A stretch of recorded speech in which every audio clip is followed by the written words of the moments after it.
प्रस्तुत है प्रभा जी की लिखी एक शानदार कहानी जिसका नाम है घर।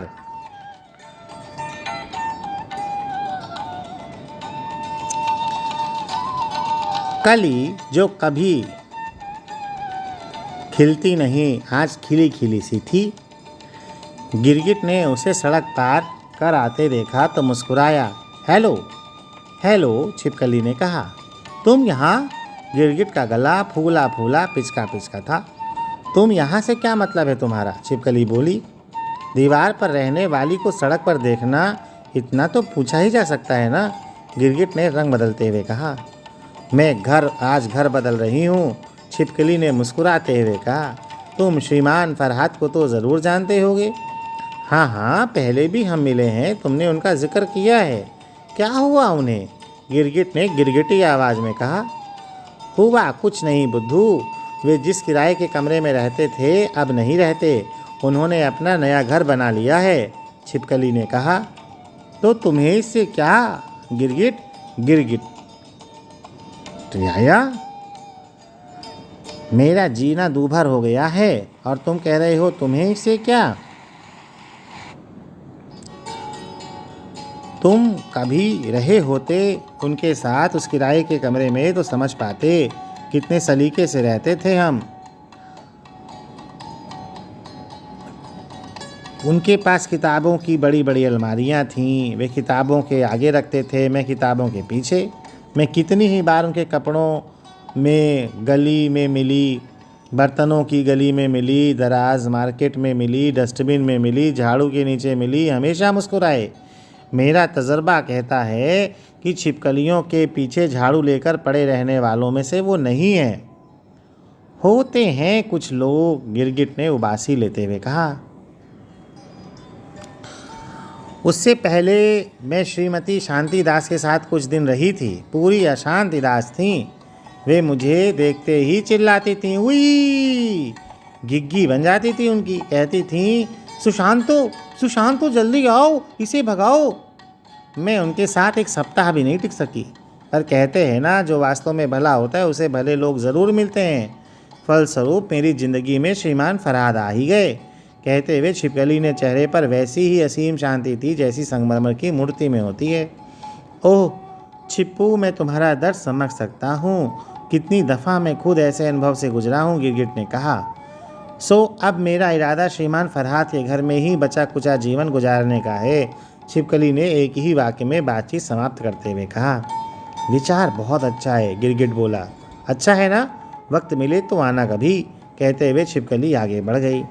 ज़रूर, मुझे तुमसे मिलने आना अच्छा ही लगेगा, हाथ हिलाते हुए गिरगिट छिपकली को जाते हुए देखता रहा।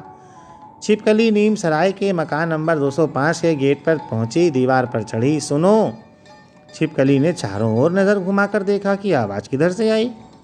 अरे और ऊपर इधर कोने में, छिपकली ने कोने को देखते हुए कहा। मैं तो सोचती थी नए घर में मैं ही सबसे पहले पहुंच रही हूँ, तुम कब पहुंची? मैंने कल ही शिफ्ट किया है, मकड़ी ने कहा। तो और कौन कौन है यहाँ? छिपकली ने पूछा। 10-15 मक्खियाँ और 100-200 मच्छर होंगे आसपास, मकड़ी ने बताया। हाय, छिपकली ने मक्खी मच्छरों की ओर हाथ हिलाते हुए कहा। हाँ हु ही। मक्खी मच्छरों ने कुछ घबराई सी हंसते हुए जवाब दिया और वही मुहावरा दोहराया जो इंसानों में खासा प्रचलित है। हम जहाँ जाना चाहते हैं हमारी बदकिस्मती हमसे पहले वहाँ पहुँच जाती है। छिपकली ने जाने कैसे सुन लिया, मच्छरों को सुनाते हुए मकड़ी से कहने लगी। कुछ लोग खुद तो लोगों का खून ही पिएं और दूसरों से चाहें कि वे शाकाहारी रहें। वाह रे जमाने। नए मकान की नई सफ़ेद झक दीवार में पुताई की पपड़ी में से सिर निकालते हुए काली चींटी ने कहा। आप लोग इतनी तेज़ आवाज़ में बात कर रहे हो कि मेरे बच्चे सोने के बजाय करवट बदल रहे हैं। उफ, माफ़ करना, छिपकली ने मकड़ी की तरफ सवालिया आंखों से देखते हुए कहा। पता नहीं कब से रह रही है, मैं भी पहली बार ही देख रही हूँ, मकड़ी ने फुसफुसाते हुए कहा। चाय तैयार है और मैं पड़ोसी होने के नाते पहली मुलाकात के मौके पर आप लोगों को एक साथ बुला रही हूँ, ततैया बोली। मकड़ी और छिपकली को खिड़की के पर्दे के पीछे ततैया ने यहाँ आकर अच्छा ही लगा। और कौन कौन है यहाँ? छिपकली बोली। ज़्यादा से तो तुम मिल चुकी हो, इसके अलावा एक तो चूहा है, लेकिन वो पूरे समय नहीं रहता, आता जाता रहता है, कभी कभी 1-2-3 दिन गायब भी रहता है। क्या काम करता है वो? सुना है पत्रकार है। तब भी उसके अलावा कोई और? नहीं, और तो कोई नहीं है। चिड़ियाँ भी आती हैं वैसे दिन में, लेकिन शाम को चली जाती हैं। एक गिलहरी है, वो बाहर रहती है, अंदर रहने वाले केवल हम ही हैं। अच्छा, ओह श्रीमान फरहाद, छिपकली ने ततैया और मकड़ी दोनों की ओर देखते हुए पूछा।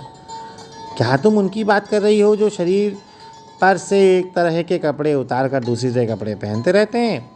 वह तो केवल रात में रहने के लिए आते हैं, उसमें भी ज़्यादातर समय सोए रहते हैं।